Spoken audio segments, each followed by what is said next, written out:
Sir தென்மண்டலம் எப்படி இருக்குது?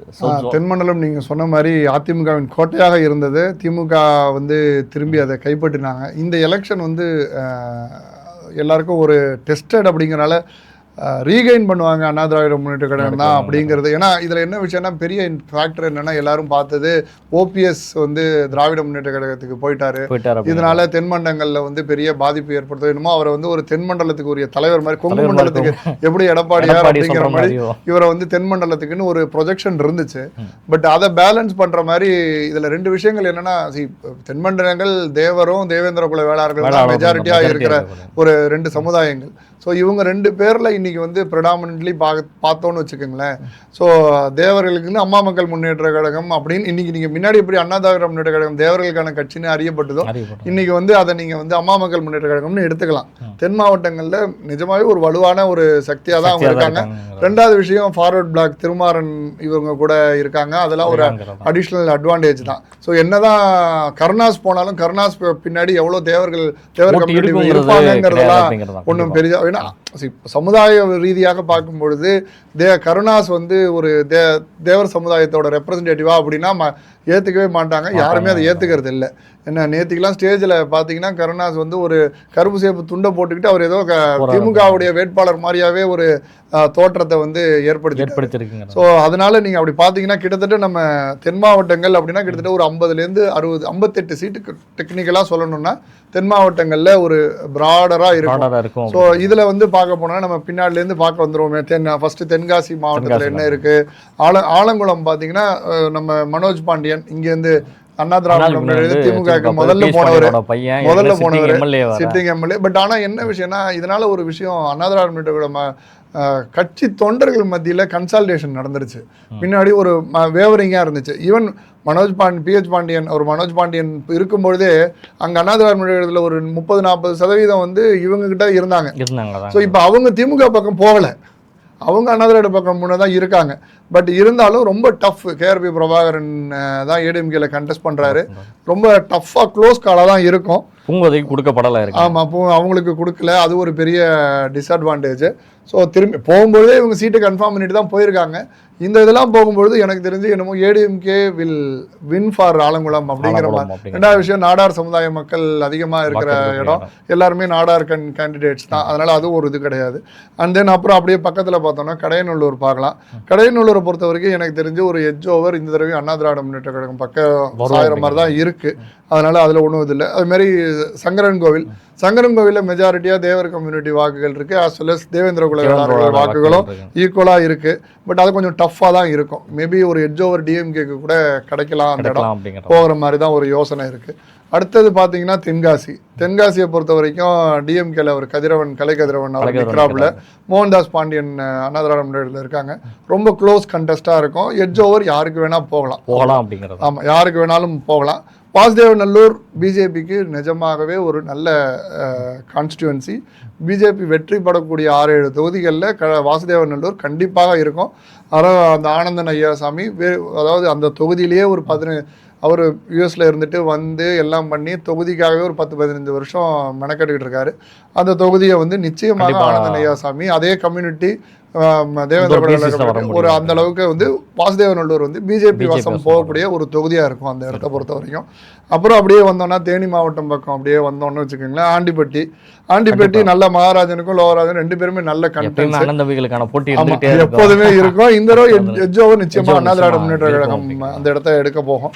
அடுத்தது 3 முறை முன்னாள் முதல்வர் ஓ பன்னீர்செல்வம் போடி ஜெயிச்சிருவாரு. பட் ரொம்ப கஷ்டப்பட்டு ஜெயிப்பாரு.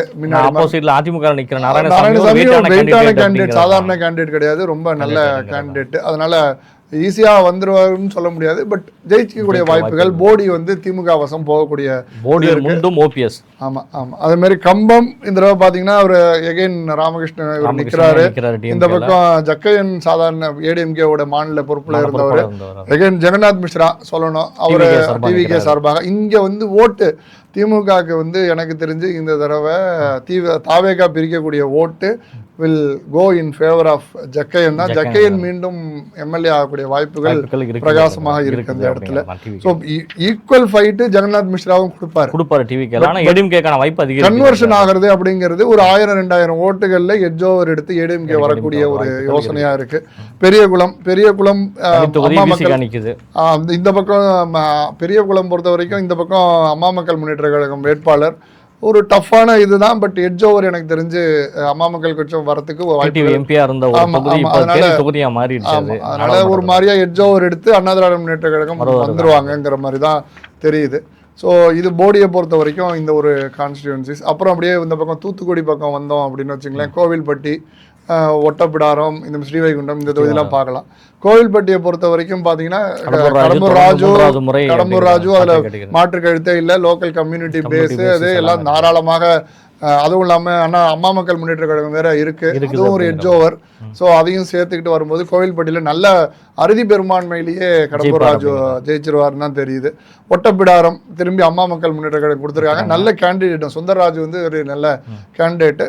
பட் ரொம்ப டஃப்பாக இருக்கும் ஃபைட். அதில் வந்து யாருன்னு சொல்ல முடியாது, பட் ரொம்ப டஃப்பாக ஓடும். கிருஷ்ணசாமி நிற்கிறாரு. ஆமாம் அவரும் நிற்கிறாரு. பட் டஃப்பாக இருக்குமே தவிர டஃப்பான தொகுதி, ஜட்ஜ் பண்ண முடியாத தொகுதி. இருக்கக்கூடிய தொகுதியில் வச்சுக்கலாம். ஆமாம் ஸ்ரீவைகுண்டம் வந்து காங்கிரஸுக்கு திரும்பி ஊர்வசி அவரே நிற்கிறாரு. ஏடிஎம்கே சண்முகநாதன் வந்துருவாரு இந்த தடவை அப்படியே இதாகி வந்துருவாரு. ஸ்ரீவைகுண்டமும் ஒரு மாதிரியா அவங்களுடைய வசமாயிடும். தூத்துக்குடி இந்த தடவை திமுக அமைச்சர் கீதா ஜீவன் அவர்களுக்கு ஈஸியான வெற்றி இருக்காது அப்படின்னு பாக்குறாங்க. உள்ள நெகட்டிவ் இம்பாக்ட் இருக்கு, ஆன்டி இன்கம்பன்சி இருக்கு.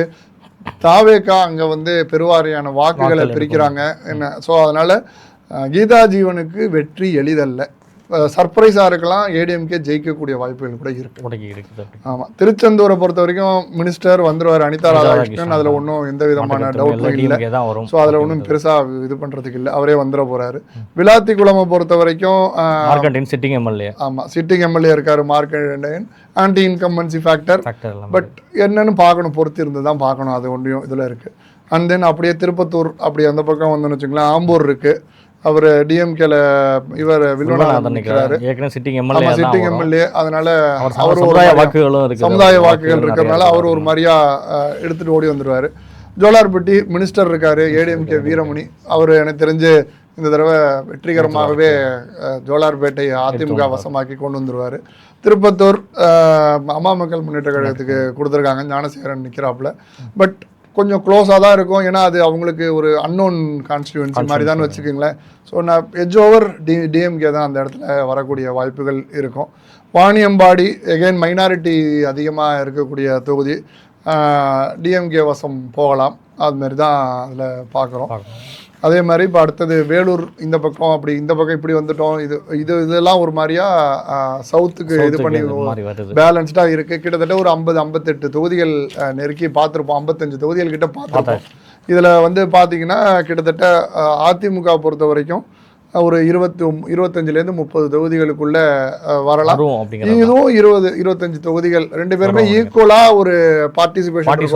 முன்னாடி ஒன்றுமே இல்லாமல் திமுக எல்லாத்தையும் டேக் ஓவர் பண்ணது மாறி ஓபிஎஸ் உடைய இன்ஃப்ளூயன்ஸ் இருக்குமாங்கிறதையும் எதிர்பார்த்து இது என்னமோ மேஜராக ஸ்வீப் பண்ணுறோம் அப்படிங்கிறதெல்லாம் இல்லாமல் ஈக்குவலாக 25 தொகுதிகள், 25-30 தொகுதிகள் ரெண்டு பேருமே எடுத்துருவாங்கிறது ஃபேக்டர் வேற. அங்கே நிறைய இடங்கள்ல பிரிச்சுட்டு இருக்கிறாங்க, கேண்டிடேட் நிப்பாட்டிருக்காங்க. 500,000 ஓட்டு பிரிச்சாலும் அது யாருக்கு பாதிப்பை ஏற்படுத்தும், சாதகமாக மாறுங்கிறது ஒரு கேள்வி. அதான் நீங்கள் சொல்கிற மாதிரி சசிகலா ஃபேக்டர் இருக்குது.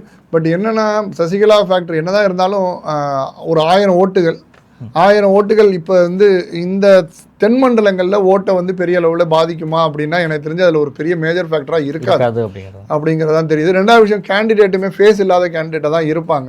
ஸோ யாரோ ஒரு ஒன்றிய செயலாளர் இல்லை கிளைக்கழக செயலாளர் அது மாதிரி இருந்த ஒரு அண்ணா திராவிட முன்னேற்றத்தில் முன்னாடி இருந்தவங்க இருப்பாங்களே தவிர அது வந்து எந்த அளவுக்கு கன்வெர்ட் பண்ணுங்கிறது வெற்றியை தீர்மானிக்குமா அப்படிங்கிறது தான் ஒரு கொஸ்டின் தான்.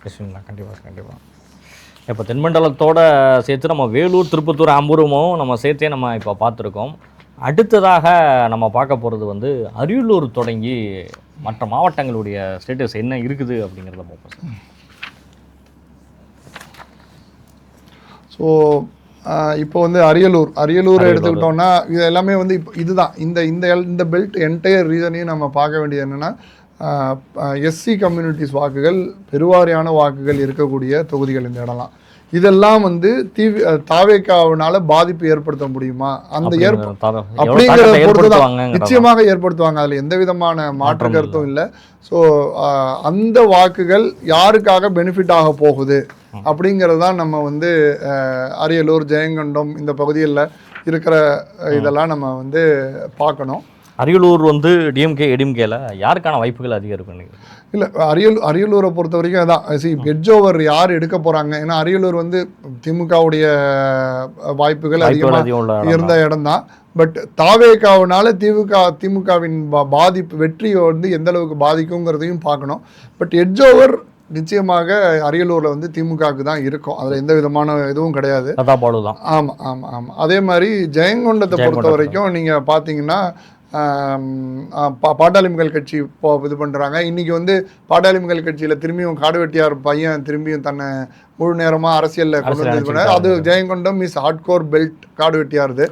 ஸோ பாமக அந்த இடத்துல எட்ஜ் ஓவர் எடுத்து டிஎம்கேவை சப்ரஸ் பண்ணி வரக்கூடிய வாய்ப்புகள் பிரகாசமாக இருக்குது. வைத்திலிங்கம் வந்து வர வாய்ப்பு இருக்குது. அடுத்து கோயம்புத்தூர் பார்த்துலாம். கோயம்புத்தூர் கொங்கு மண்டலத்தில் கொங்கு மண்டலம் கிட்டத்தட்ட நீங்கள் பார்த்தீங்கன்னா நம்ம கொங்கு மண்டலத்தை கோயம்புத்தூரை சுற்றி உள்ள மாவட்டங்கள் அப்படின்னு கிட்டத்தட்ட ஒரு 50லேருந்து 55 சீட்டு நம்ம வந்து காயின் பண்ணலாம். கோயம்புத்தூரில் ஒன்றியும் 10 தொகுதி, கோயம்புத்தூருக்கு அடுத்து நீலகிரி மாவட்டங்களில் ஒரு 6-7 தொகுதிகள். ஸோ அப்படி நம்ம காயின் பண்ணி பார்த்தோன்னா ஃபஸ்ட்டு கோயம்புத்தூர்லேருந்தே நம்ம போயிடலாம். First Coimbatore north. So Bharatiya Janata ஜெயிக்கக்கூடிய வாய்ப்புகள் அதிகம் உள்ள தொகுதியில் ஆமாம். இல்லை, மண்ணின் மைந்தர் அந்த ஒரு அட்வான்டேஜ் இருக்குது. கோவை வடக்கு அவங்களுடைய கேண்டிடேட்டு ஆல் இண்டியா லீடர், அதெல்லாம் அட்வான்டேஜ் தான் அவங்களுக்கு. நிச்சயமாக அந்த எட்ஜ் ஓவரில் வானதி வந்து கமலை வென்ற வானதி கோவை வடக்கிலும் மீண்டும் வெல்வார் அப்படிங்கிறதுல செல்வனையும் ஜெயிப்பாங்க. ஆமாம்.